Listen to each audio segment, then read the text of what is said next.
doubleheader. Yeah, no, I mean that's what we've got to do, and it's like I told him today. One of the things, I learned this a long time ago, just without going through the history of that. But if you can get a doubleheader on your schedule before you start conference play, just to see how your guys respond, how their focus level is, because in my however many years in the SEC, we've had to play a doubleheader in conference play at least one weekend, and to see how their focus was today, no matter who you're playing.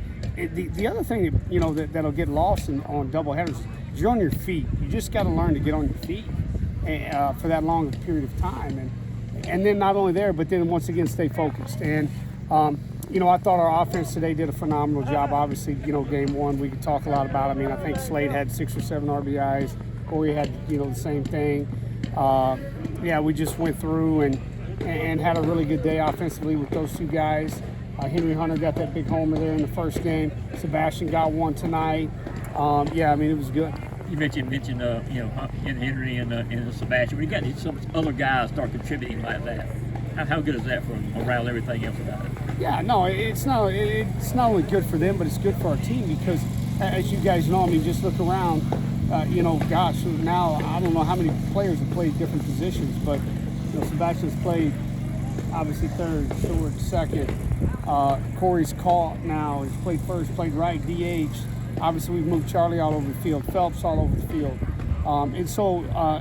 Being able to do that and then they start contributing at the plate offensively only gives you more options when you start to match up with pitchers. About Leighton today?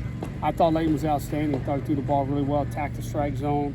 I don't think he walked a guy. I can't remember his strikeout numbers right off the top of my head, but stuff was his fastball. He had a little more zip on it last weekend, obviously, but we did move him up a day this week, and you got to realize, man, 5 innings. Leighton hadn't done that, so him going 5 innings was huge today. I was kind of laughing at the bottom of the 8th inning. Alfred comes up, the bases low, had a chance to extend that streak to 5. I know he was thinking about that. Was it kind of having fun in the dugout at that point in time? We were having a good time, and we were there. The guys were like, "Come on, this could be."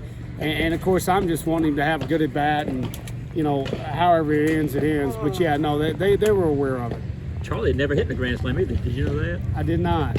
That would have been apropos if you could have. Yes, that would. So maybe you'll get a chance before the year's over. Oh, I got a feeling he's going to have a chance before the year's over. Okay. Just 10 earned runs in the last 5 games, but obviously 5 games in 5 days. That's a lot. What is it about the longevity, the depth of this pitching staff that makes it work so well as it has the last few games? Well, we still got to get better on the mound. I didn't like the way, it's one thing to not walk guys, but then, count leverage is something I could talk a lot about. That's kind of out there. I get a little nerdy on that, but our count leverage awareness wasn't good today. And Leighton was fine. Leighton threw the ball really well, but we have to continue to be aware of counts and then how we can do it and what that leverage point is in that count. And, if we can continue to do that, the depth today, though, did help. I think we threw 10 guys today, which is nice, and we still got guys who can throw tomorrow. So.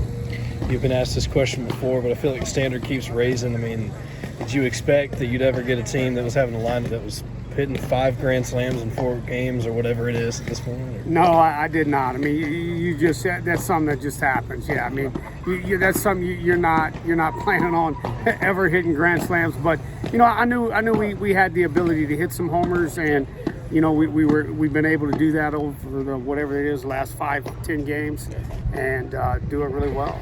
And lastly, just I don't know, pitching not necessarily dominant like you're saying, but just competitive, and it's just complimentary to these bats. I mean, how important is that, especially with SEC play the next week, just having pitching that's complimentary, just competitive? Yeah, it's huge. I mean, we haven't thrown Colton Smith yet this weekend, or Brian Zeldin hadn't thrown in a while. So, I mean, you look, two of our better back-end guys haven't even touched the mound yet this weekend. And, we'll get them in there. We'll get them in there and let them get some work in and keep going. But yeah, it's a big help. I think it really calms down our offense, calms down our defense as well. Awesome.